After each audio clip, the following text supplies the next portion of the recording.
On a rainy night, while a catchy tune plays on the radio, professional hitman Choi Hyung-wook murders a man and hides him in the trunk of his car.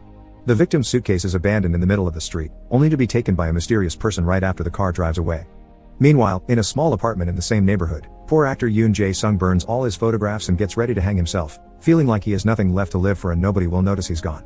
However, he's interrupted by his landlady, who is furious about him owing her rent money, the way he lives like a pig, and how much he smells because he hasn't bathed in a while.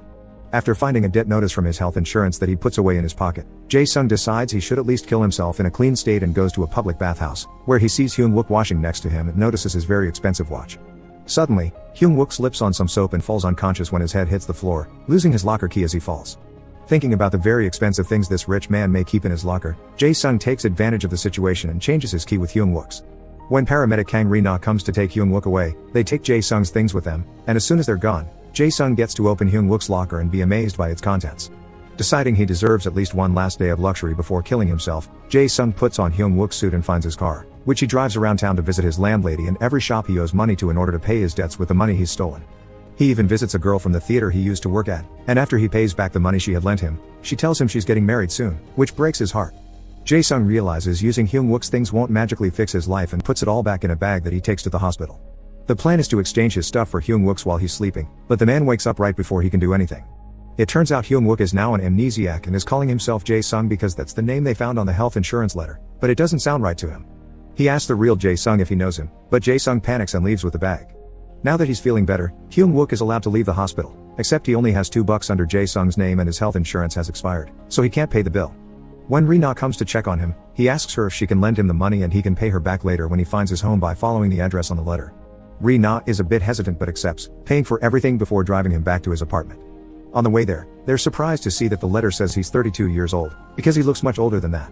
When they make it to his place, Ri-na realizes he can't pay her back, but she takes pity on him when they find the burnt photos and the rope that indicate he almost killed himself and tells him not to worry about paying before she goes back to her job. Hyung-wook wants to get his life back together, so he starts by cleaning and organizing the whole apartment. Then he writes down the few things he's learned about himself before going around the building to talk to the neighbors, but not a single one of them want to talk to him when they hear he's the guy from the rooftop loft. One of the neighbors is a violent man that had been mistreating his wife, so when Hyung-wook approaches him with his questions, he thinks he wants to interrogate him so he tries to punch him, but Hyung-wook's muscle memory allows him to defend himself and beat up the man without breaking a sweat. Sometime later, when Ri-na visits him again, she finds him having a coughing fit after he tried to smoke a cigarette. He thought smoking was his thing because he's found many cigarette butts around, but obviously that's not the case. The only things he's learned so far are that he enjoys cleaning and is very good with a knife, two characteristics that give Ri-na an idea. She drags him to her mother's small restaurant and convinces her to hire him, since they've been needing help because her grandmother is not well and her sister should be studying. Hyung-wook accepts the job and the first thing he's told to do is to smile more not to scare off the customers. Meanwhile, Jae-sung realizes that with Hyung-wook being an amnesiac, this is his chance to turn his life around by pretending to be him. He finds his new home's address on the car's GPS and drives there, surprised to find a luxurious apartment in one of the most expensive towers in the city. After finding some uniforms in the closet and deciding Hyung-wook must be a cop, he turns on the TV, only to find there are no channels on, only a security camera stream spying on a beautiful woman, Song Yoon-yo, who is currently doing yoga. Afterward, he spends the day eating, drinking, and sleeping. When he wakes up, he immediately freaks out when he notices Yoon-yo is killing herself on the screen, or at least, that's what he thinks at first. Actually, she's pretending to do so in many different ways before going back to her yoga.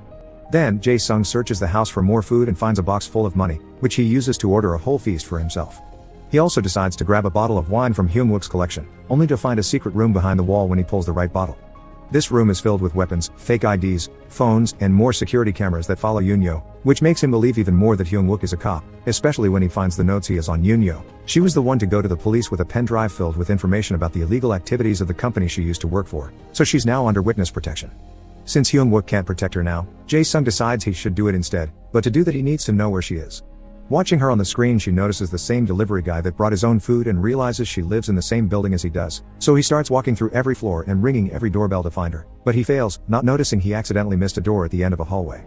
However, when he returns to his apartment, he notices on the TV that her exercising matches the noises he's hearing from the ceiling. This means Yoon-yo lives exactly above him.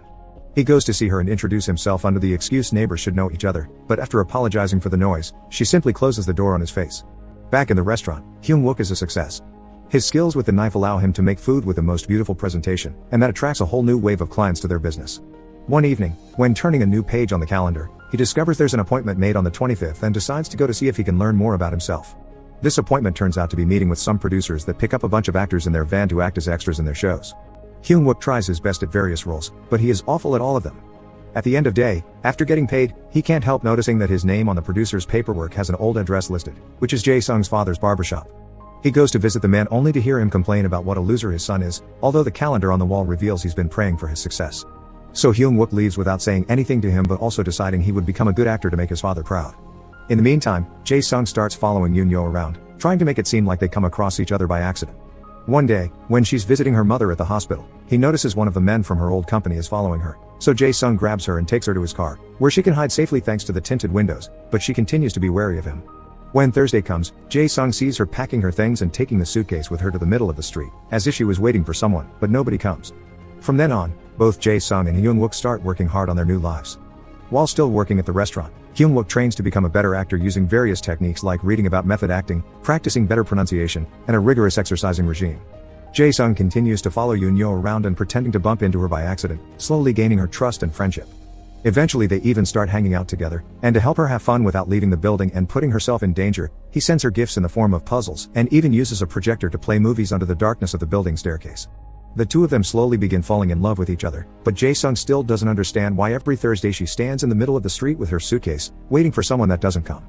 Hyun-wook gets a role as an extra in a gangster-themed TV show as the bodyguard of a gang leader, played by a very rude, selfish, and mean famous actor.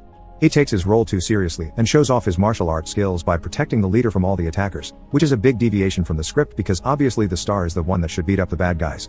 They reshoot the scene to follow the script correctly, but this time, the director isn't mad at Hyun-wook. He thinks his martial arts skills are fantastic and gives him the role of the gang leader's right hand.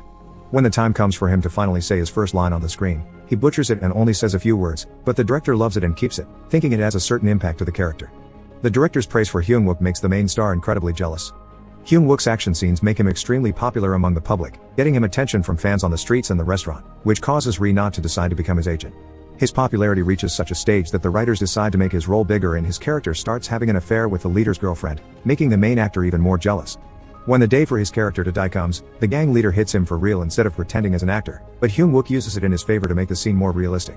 The character is so incredibly popular, however, that the writers bring him back from death and make him the gang leader in the next episode. One night, Jae-sung hears one of Hyun-wook's many phones ring and after some hesitation, decides to pick up the call, which surprises the man on the other end of the line because Hyun-wook's rules say he should leave a message. The voice is a client of Hyun-wook's that wants to know why Yoon-yo's case isn't closed yet, so when he asks him to discuss this in person, Jae-sung accepts. Covering his face with a face mask, sunglasses, and a cap, Jae-sung meets with employees of Yoon-yo's old company at an abandoned building. The men want to know why Yoon-yo isn't dead yet and even offer more money to get it done, making Jae-sung finally understand that Hyun-wook isn't a cop, he is a hitman. Taking the bag with the extra money, Jae-sung tells them he'll contact them later and rushes out of the building, which looks suspicious to the company's boss and causes him to send his men to follow him and find out where he's hiding Yoon-yo. Jae-sung tries following Hyun-wook to talk to him about this problem, but when he finally approaches him, he notices he's still an amnesiac and it would be pointless to try anything, so he simply pretends to be a fan wanting an autograph before leaving.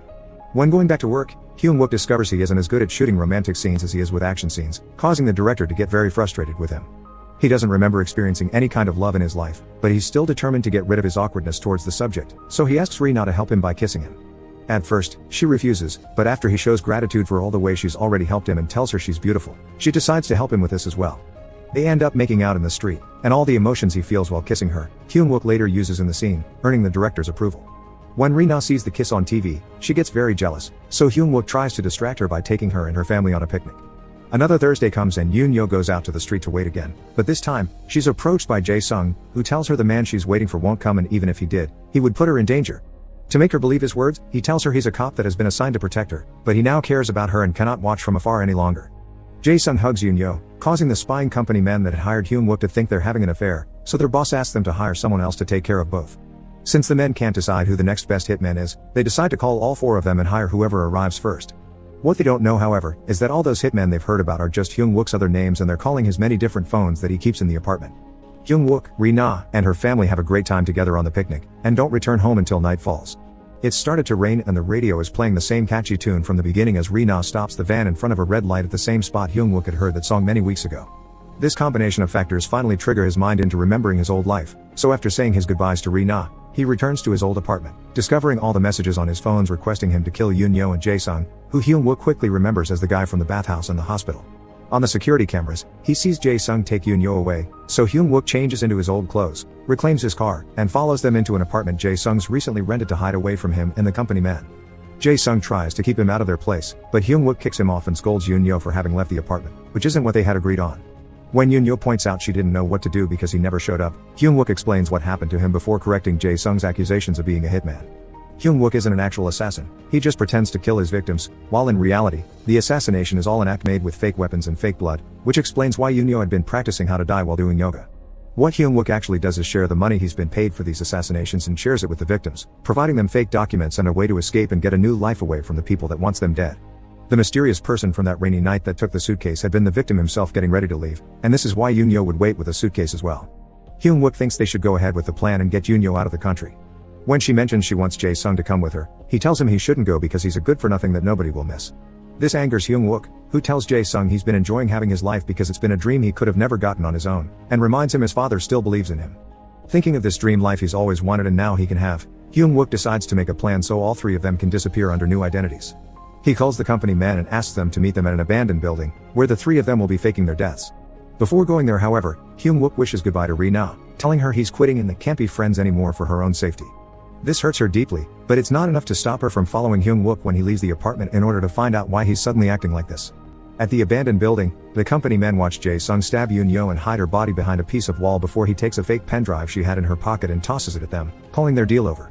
At that moment, Hyung-wook arrives, pretending to be one of the 4 hired hitmen, and begins fighting Jae-sung using both martial arts and knives. Their fight is pretty equal, and they even manage to do some more fake stabbing, but they're suddenly interrupted by Ri-na, who demands an explanation. Hyung-wook pretends he doesn't know her and insults her to get her to go away, but this only makes her angrier. As she keeps on scolding him for his words, Hyung-wook tells Jae-sung to carry on the plan, so Jae-sung goes after him with a knife and Hyung-wook pretends to save Ri-na by getting between her and the weapon.